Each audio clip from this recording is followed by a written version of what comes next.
te adoramos, Señor. ¿Cuántos pueden alabarle? ¿Cuántos pueden exaltarle? ¿Cuántos pueden darle gracias por la obra que ha hecho el Señor en nuestra vida? Qué bueno es saber. Te adoramos, mi Dios. Qué bueno es saber. No se siente. Te pido un ratito, un momentito. No se siente. Qué lindo es saber que aquel que comenzó la obra en nuestra vida la ha de completar. Qué bueno es saber que aquel que nos ha llamado sigue presente y delante en nuestra vida.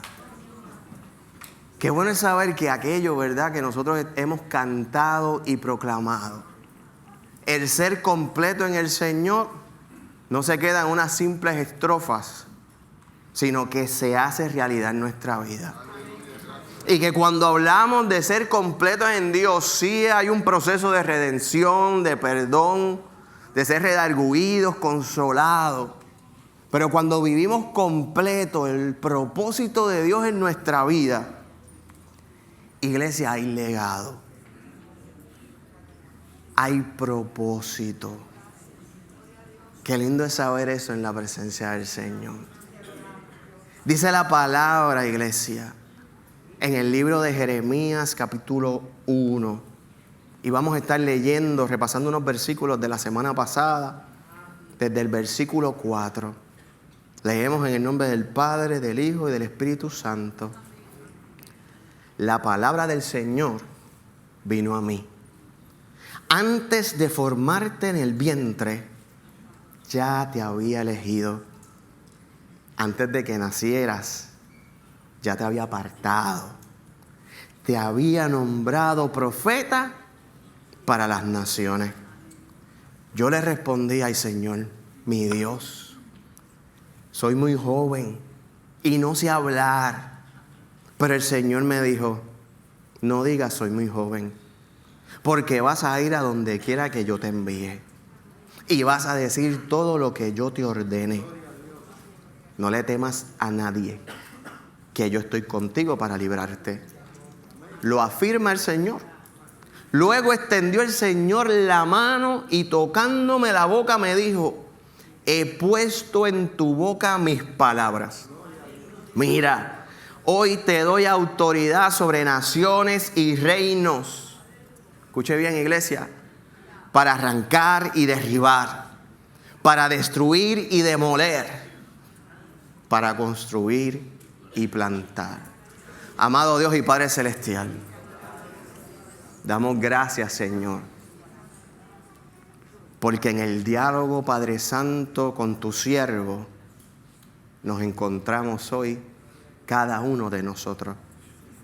Qué linda es la revelación de un Cristo que nos enseña y nos delega, Padre amado, a cada uno de nosotros a ir a hacer tu voluntad, partiendo de una gran verdad, que tu mirada ha sido puesta sobre nuestra vida, que tu mano, Señor, nos ha tocado y que tu, Padre amado, has abierto caminos, que cuando el mundo quizás nos desahució o cuando el día a día, Padre amado, no contó con nosotros, o cuando la noche oscura, Padre amado, nos cubrió, tu mano, Señor, nos rescató, nos levantó, pero también, Padre Santo, nos empoderó en tu poder para hacer, Señor, tu llamado y tu obra.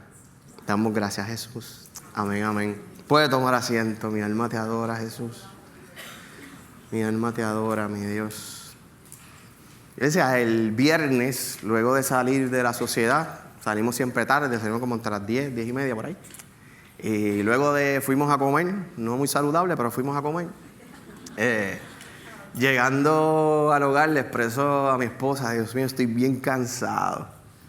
Ya estoy loco que sea el domingo a las 5 de la tarde. Y mi esposa me dice: ¿pero qué pasa? ¿Que el domingo hay juego? Y yo dice: no, es que el domingo predico, ya a las 5 es como que se bota todo el golpe del proceso. Y les comparto por más veces que uno predique, ministre, exponga su palabra, y hay destrezas, ¿verdad?, que uno desarrolla y que facilitan cierta parte de la dinámica, la realidad es que el proceso siempre es retante. Siempre se siente la responsabilidad, la carga, el compromiso. Y por más, ¿verdad?, que uno tenga el oído en tierra, independientemente cuando vamos a exponer y tenemos la oportunidad de compartir, ¿verdad?, lo que el Señor nos ha dado, siempre hay que preguntar, Señor, ¿cuáles son las necesidades? ¿Qué tú quieres que se trabaje? ¿En qué área hay que construir? ¿En qué área tú quieres trabajar? Y luego que el Señor, ¿verdad?, te pone en el corazón cuáles son las áreas que te va dirigiendo para atender. Pues, Señor, ¿qué tú quieres que se diga? ¿Cuál es tu palabra? ¿Cuál es tu ungüento? ¿Cuál es tu enseñanza? ¿Cuál es tu llamado en ese proceso? Y luego, ¿verdad?, que tienes estos 2 puntos, pues uno se sienta en oración y con el Espíritu a construir un mensaje, pidiéndole al Señor, ¿verdad?, que le cree una línea lógica, racional, pero a la misma vez que pueda captar la atención, que sea con el suficiente tiempo, ¿verdad?, para llevar el mensaje completo, pero a la misma vez también que pensando en ustedes para que reciban, ¿verdad?, lo que el Señor nos ha puesto en el corazón y nos ha ministrado primero a nuestra vida para poder ministrar. Y luego de ese proceso, pues está este proceso, que nos tenemos que poner en las manos para que el Señor hable. Y el proceso que uno le dice la siembra, repartir la semilla que el Señor nos ha dado. Y esperando, ¿verdad?, que esa semilla pues caiga en terreno fértil, en terreno que dé fruto.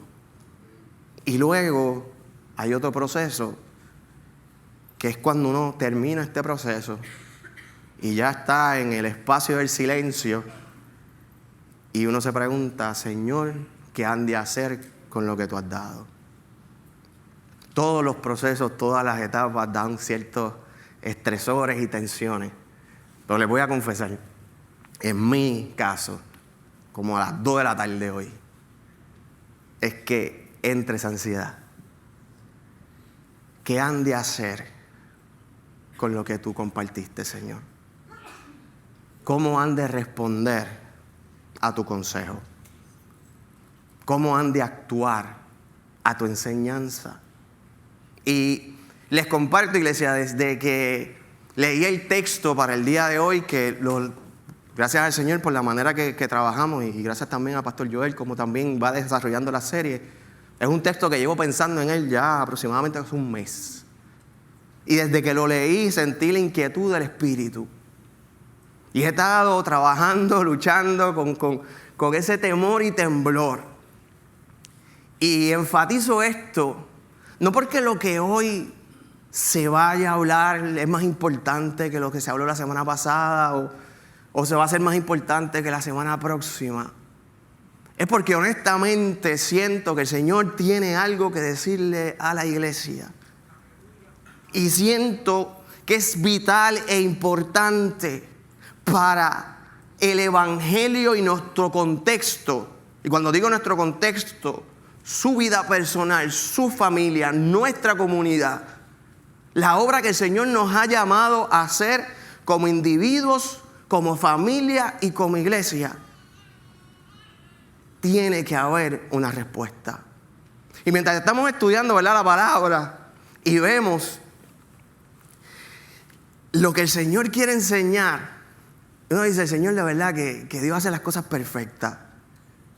Porque les tengo que confesar que no hay mejor ejemplo para lo que Dios nos quiere hablar hoy que el profeta Jeremías. Cómo Dios le habló a este profeta esas promesas que nosotros acabamos de leer, pero también una promesa que tiene encomienda, que podamos entender que hoy Dios nos está llamando igual que llamó al profeta. Yo creo que es bien importante entonces, o le vemos de gran valor, que nosotros entonces podamos ver cómo reacciona el profeta al llamado de Dios. ¿Qué miró el profeta? ¿A qué le dio importancia para poder cumplir el llamado de Dios en su vida? Y mirando al profeta, podemos entonces nosotros encontrar los secretos para nosotros hoy corresponder al llamado de Dios a nuestra vida. Amén. Amén. Gloria al Señor. Y lo primero que yo veo en este profeta, y luego voy a estar explicando los por qué, es que Jeremías siempre tuvo presente o nunca olvidó la condición del pueblo. Puede entender el llamado que es a él personal, pero el llamado que Dios le da a él a su vida es para trabajar con otros, y esos otros se encuentran en necesidad. Si nosotros estudiamos el libro, nos vamos a dar cuenta que los podemos resumir en 3 puntos. Y le pido, ¿verdad?, que esté pendiente y vaya más o menos pensando en nuestro contexto, porque creo que cuando miremos la condición que tenía que atender el profeta, o a quienes el profeta tenía que irles a hablar, yo creo que vamos a hallar gran similitud con las situaciones que nosotros vivimos aquí en nuestro país y en nuestro pueblo. Dice la palabra y nos enseña la palabra que en los tiempos de Jeremías, los profetas, los sacerdotes y los reyes habían abandonado las ordenanzas de Dios. O sea, los líderes, tanto espirituales como gubernamentales, gloria a Dios, salió. Al igual como aquellos que estaban llamados a darle el mensaje de Dios, le habían dado la espalda a Dios y en muchas ocasiones habían tergiversado el mensaje. Así que este pueblo se había quedado sin líderes, sin maestros, sin testigos, ni aquellos que les dieran testimonio. Imagínense un pueblo, no simplemente que no tiene líderes, es que sus líderes están mal educando al pueblo. ¿Suena familiar? Esa es la primera condición. La segunda condición que vemos a través de la historia del profeta y lo que el profeta estaba enfrentando es que este pueblo en lo colectivo le había no tan solo dado la espalda a Dios, sino estaban adorando otros dioses.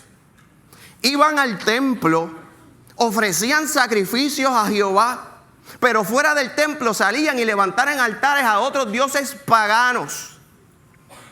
Y en el libro de Jeremías, pudiéramos decir que es quizás el primer lugar donde esto se empieza a expresar a cabalidad, donde se empieza a describir la idolatría con infidelidad, con adulterio y con prostitución. Así describe Dios aquellos cuando les quitamos el primer lugar al Señor. Así de feo, así de repugnante es cuando el pueblo pone otra cosa en el lugar que le corresponde a Dios.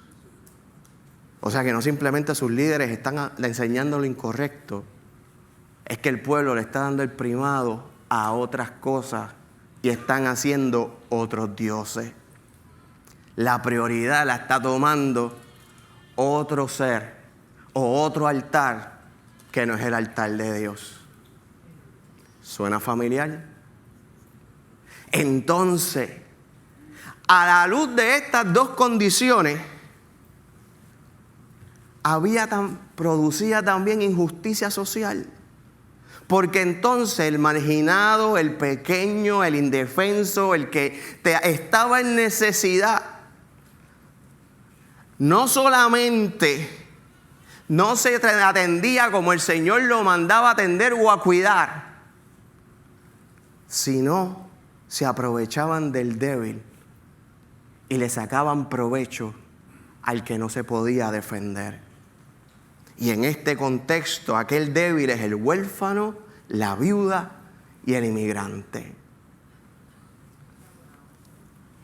Al Jeremías escuchar el mensaje, siempre tuvo presente al pueblo que le tenía que hablar. Pero no simplemente eso. Es que cuando el profeta es encomendado a hablar en el nombre del Señor, el mensaje es este, y lo vamos aquí a resumir. Dile al pueblo que se tiene que arrepentir. Dile al pueblo que tiene que corregir sus caminos. Dile al pueblo que es tiempo que yo vuelva a ser su Dios.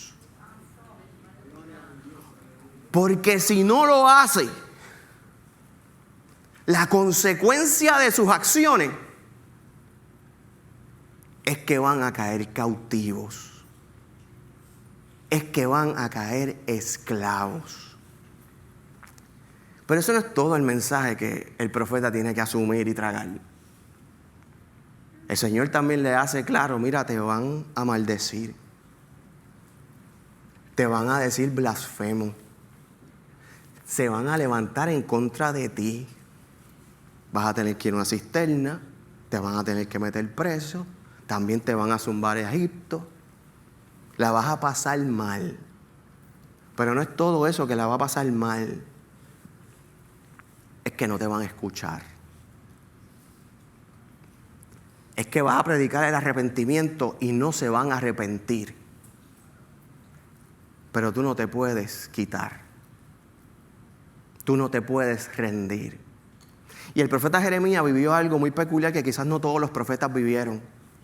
Por ejemplo, Isaías profetizó la caída de Israel ante el pueblo de Babilonia. Pero cuando Babilonia vino, Isaías ya estaba en el reino de los cielos. Sin embargo, Jeremías vio a Babilonia entrar. Vio a Babilonia conquistarlo, derribar los muros, derribar el templo y llevarlos en el exilio.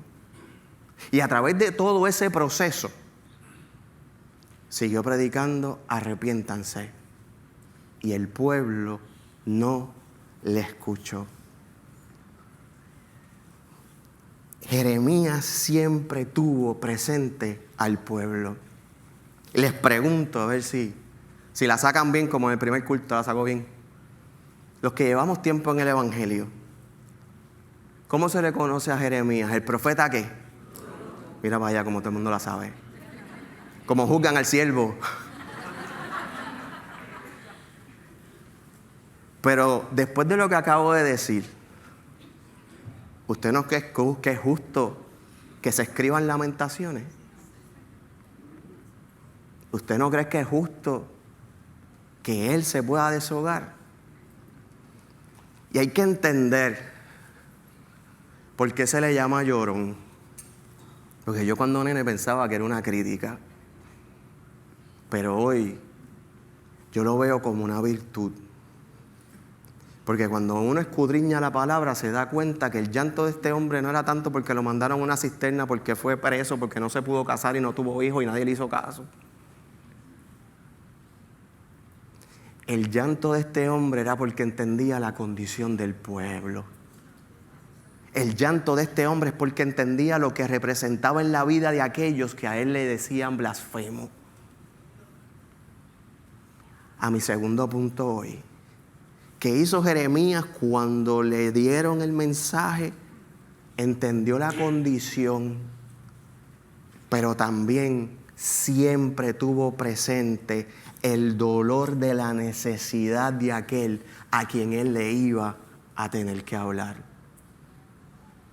Iglesia, ante el llamado de Dios tenemos que reconocer la condición, pero la condición tiene que tocar nuestra vida.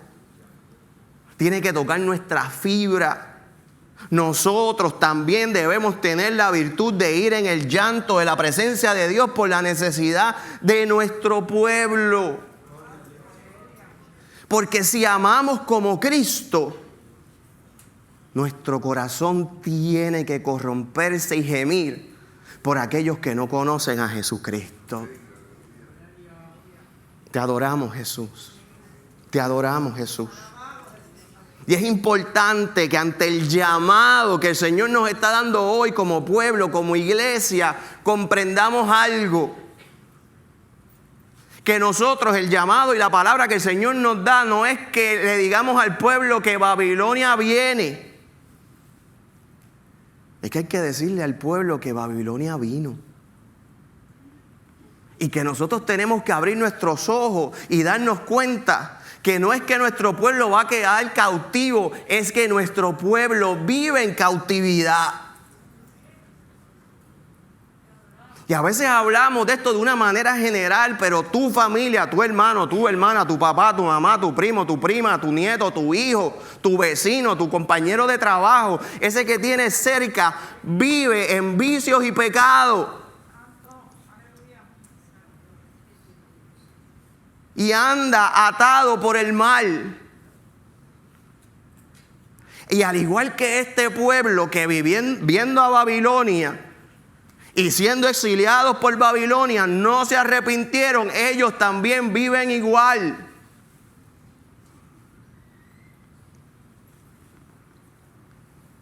Pero no en todas las ocasiones nuestro corazón late como late el corazón del profeta. Muy posible a muy pocos de nosotros se nos dice el llorón. Porque es posible que pocas lágrimas hemos derramado por aquellos que no viven la esperanza y la vida que nosotros vivimos. Y mientras el mundo allá afuera se pierde, nosotros seguimos con nuestras agendas, seguimos con nuestros cánticos, con nuestras devociones, con nuestras reuniones, con nuestros cultos, con nuestras confraternidades. Y el mundo allá afuera se pierde. Hace 2 semanas, iglesia, estuve en un proyecto de familia y dieron una reflexión, y desde que fui, en buen puertorriqueño, utilizaron una reflexión y un texto que me dio en la cara y no me ha soltado. No ha habido un día que yo no he pensado en esta palabra. Y no la comparto hoy para compartir mi ansiedad con ustedes, no. La comparto hoy porque el Señor la ha puesto en mi corazón, porque va alineado con lo que el Señor está trabajando conmigo hace un mes para traerlo hoy. Y es una palabra que el Señor le da a Isaías en su primer capítulo. Y dice en el versículo 10 del primer capítulo: escuchen al Señor, líderes de Sodoma. Escuchen la ley de nuestro Dios, pueblo de Gomorra. ¿Qué les hace pensar que yo deseo sus sacrificios? Dice el Señor. Estoy harto de sus ofrendas quemadas de carnero y de la grasa del ganado engordado. No me agrada la sangre de los toros, ni de los corderos, ni de las cabras. Cuando vienen a adorarme, ¿quién les pidió que desfilaran por mis atrios con todas esas ceremonias? Dejen de traerme sus regalos sin sentido. El incienso de sus ofrendas me da asco. En cuanto a sus celebraciones de luna nueva, del día de descanso y de sus días especiales de ayuno, todos son pecaminosos y falsos. No quiero más de sus piadosas reuniones. Odio sus celebraciones de luna nueva y sus festivales anuales. Son una carga para mí. No los soporto. Te amo, Dios. Ay, gracias, Jesús.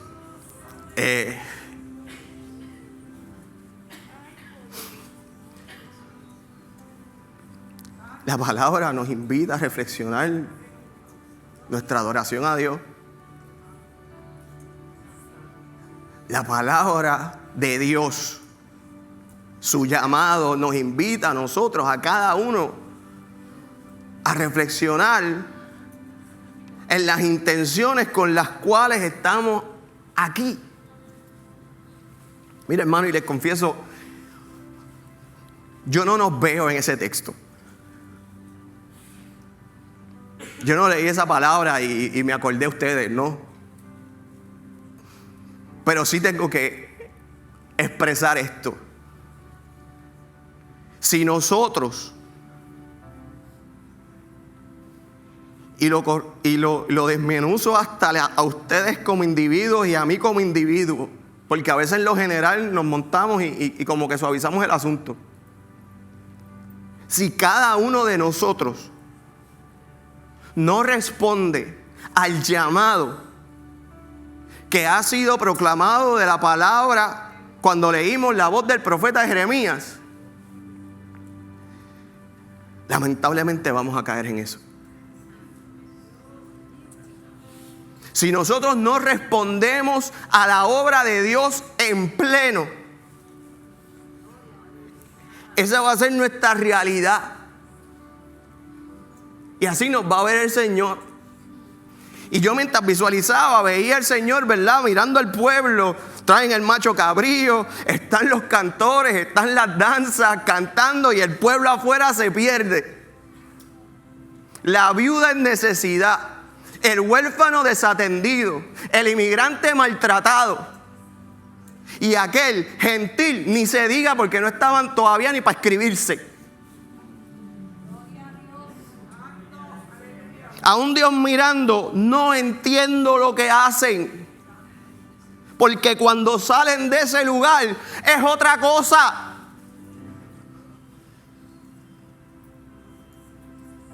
¿De qué amor hablan? ¿De qué gracia hablan? Si el de afuera se pierde y no hacen nada. Te amo, Jesús. Te amo, Jesús. Te adoramos, Jesús.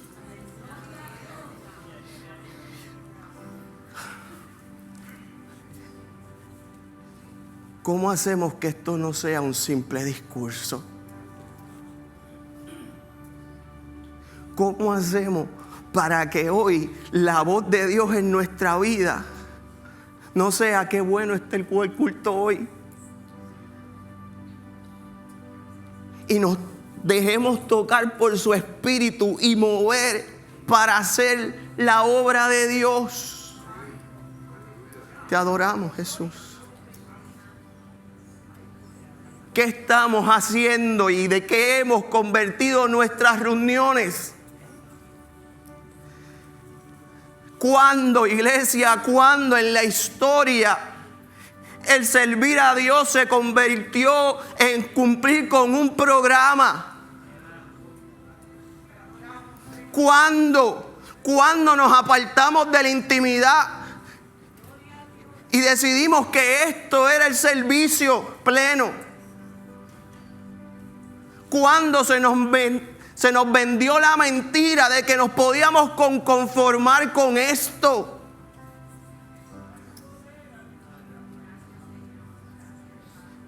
¿Y usted sabe qué es más triste todavía? Que no apoyamos todas las reuniones. Que ni eso.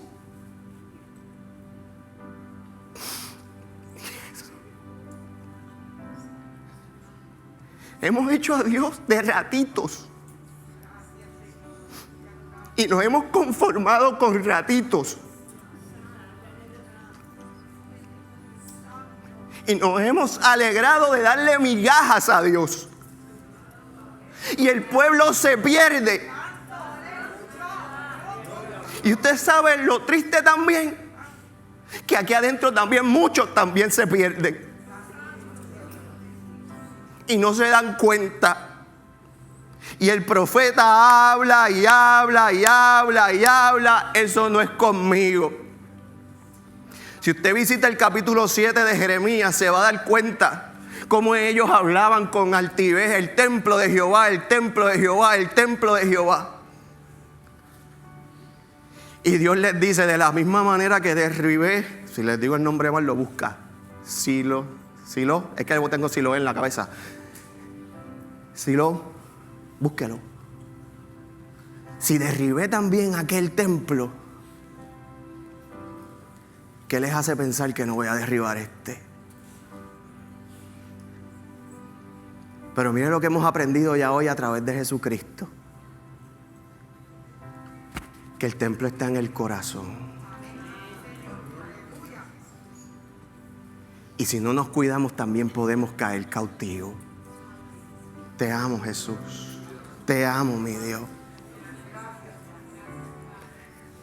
¿Usted sabe por qué pandemia impactó tanto a la feligresía de la iglesia?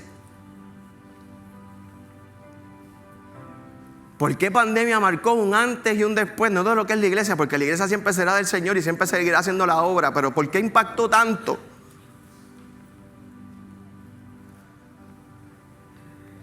Te amo, Jesús. Porque pandemia reveló que había muchos que vivían y venían al templo, pero no tenían intimidad con Dios. Y cuando el templo se hizo distante, los altares de sus hogares estaban vacíos, estaban cerrados. Pandemia nos reveló que había muchos que se sostenían con un suero dominical. Pero cuando ese suero no se pudo dar, con brisa del viento, se fueron. Porque también salió revelado que su culto no era a Dios. Su culto era su conciencia. Te adoramos, Jesús. Y responder, iglesia, no es que sea tan complicado. ¿Por qué no invitamos gente al culto? ¿Por qué no hablamos de esta experiencia mañana cuando nos reportemos a nuestros trabajos? ¿Por qué no nos sentamos a la mesa en familia? Te amo, Jesús. Y hablamos de las grandezas y proezas del Señor. ¿Por qué ya no oramos los unos por los otros? ¿Por qué no hablamos de nuestra historia? ¿Por qué no contamos nuestro milagro? ¿Por qué nos damos por vencidos?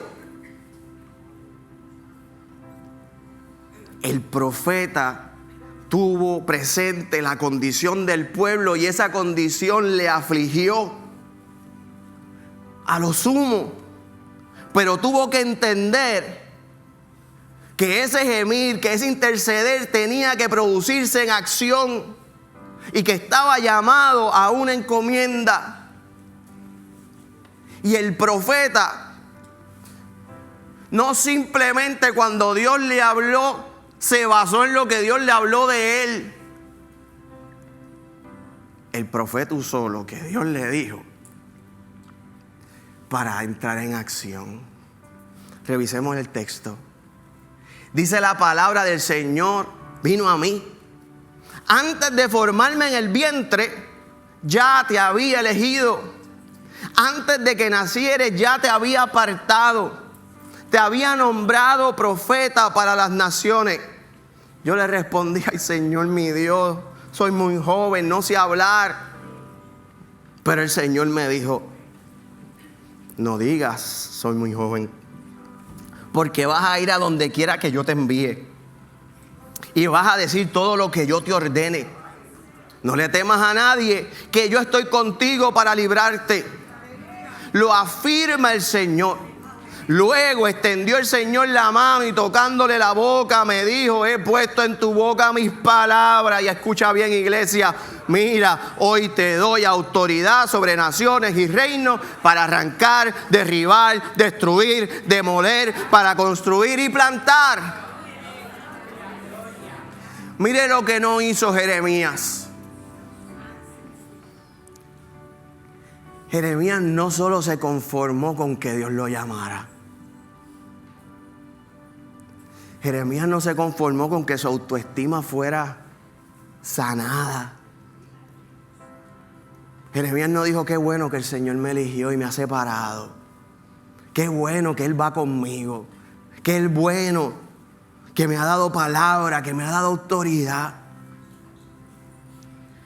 Jeremías asumió esa palabra y salió a hacer lo que Dios le habló. Te amo, Jesús. ¿Cómo nosotros hoy no nos quedamos satisfechos con las promesas personales y permitimos que eso trascienda para hacer la obra de Dios?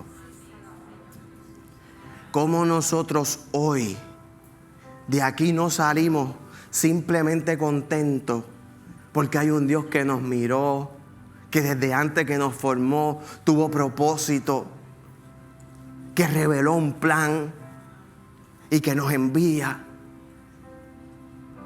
¿Cómo nosotros hoy no permitimos que pase lo que en muchas ocasiones pasa? Tenemos el consuelo, tenemos el refrigerio, tenemos la sanidad, tenemos la renovación, y cuando salimos por ahí no hacemos lo que Dios nos envió a hacer. Porque eso fue lo que hizo el profeta. El profeta entendió que sí es hermoso haber sido escogido, apartado, enviado y la promesa de Dios con él. Pero el profeta respondió y entendió que es llamado a las naciones y a los reinos para arrancar, derribar y destruir y demoler lo que el enemigo se ha levantado para apartar al pueblo de Dios. Y asumió la postura para construir y para plantar. ¿Cómo nosotros hoy vivimos eso en pleno? Mi papá siempre me habló y me dijo: ten cuidado con profeta de agua dulce.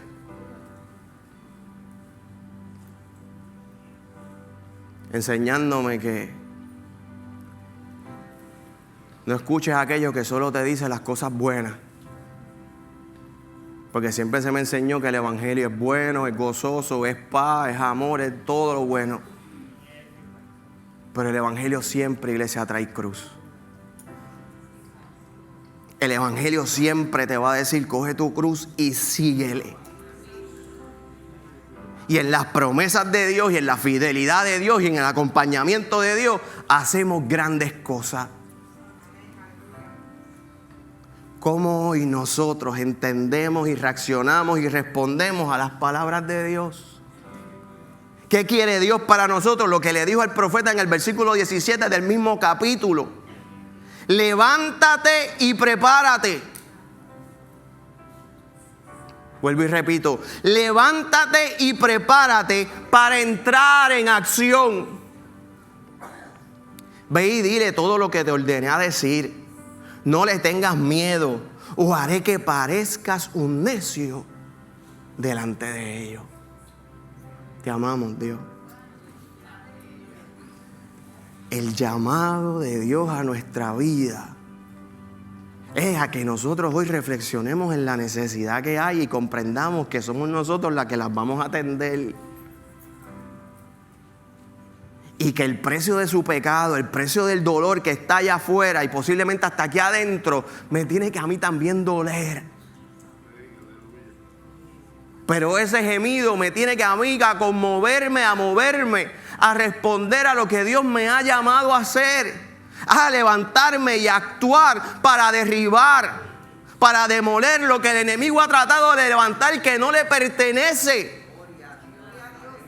Y luego de derribarlo y destruirlo, nosotros con lazos de amor sembrar, plantar, levantar y construir.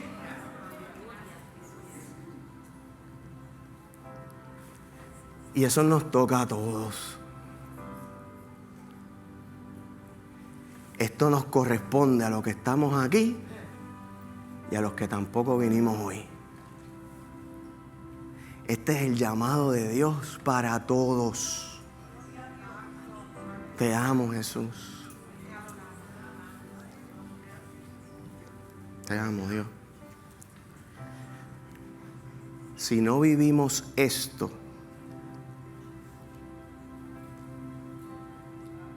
no podemos ser cristianos. Si no nos levantamos y actuamos y le contamos al Señor, le contamos a los demás las obras del Señor, no hemos conocido verdaderamente a Cristo. Pero en Dios siempre hay buena noticia. Porque la tarea es ardua.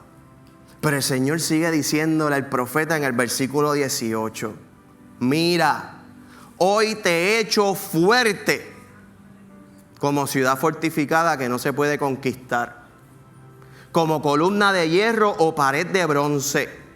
Te enfrentarás a toda esta tierra, a los reyes, a los funcionarios, a los sacerdotes, al pueblo de Judá, y ellos pelearán contra ti,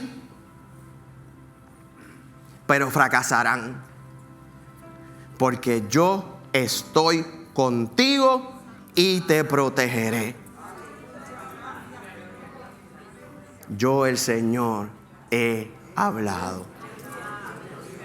Te adoramos, Jesús.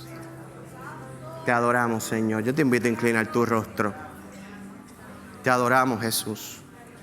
Te adoramos, mi Dios. Te adoramos, Señor. Te adoramos, Señor. Y el Señor ha hablado a nuestra vida como hijos de Dios, como iglesia. ¿Cómo hoy tú vas a responder? ¿Cuántos de los que estamos hoy aquí te amo, Jesús? A la luz del llamado de Dios, dice: Señor, hoy yo voy a procurar hacer algo diferente. Hoy yo me voy a comprometer contigo a hacer algo diferente. Hoy yo voy a salir de tu casa abrazando tu promesa, pero enfrentándome nuevamente al mundo, y eso quiere decir mi familia, mi trabajo, mis amistades y los lugares que todavía no conozco, para arrancar y para derribar, para destruir y para demoler lo que el enemigo de las almas ha tratado de levantar. Y lo haré con tu amor, para luego allí con tu amor construir y plantar. Te adoramos, mi Dios. Si hoy tú decides responderle al Señor, si hoy tú decides decir: Señor, hoy voy a marcar un antes y un después, hoy me voy a dar por completo, hoy el evangelio lo voy a vivir para el otro, para que el otro conozcan tu amor, y mi vida la pongo en tus manos. Si hoy tú decides plenamente entregarte en la vida del Señor para que la obra del Señor eche hacia adelante, yo te invito a estar en pie y correr al altar. Que el Señor les bendiga. Te adoramos, Jesús. Te amo, Jesús. Te amo, Jesús.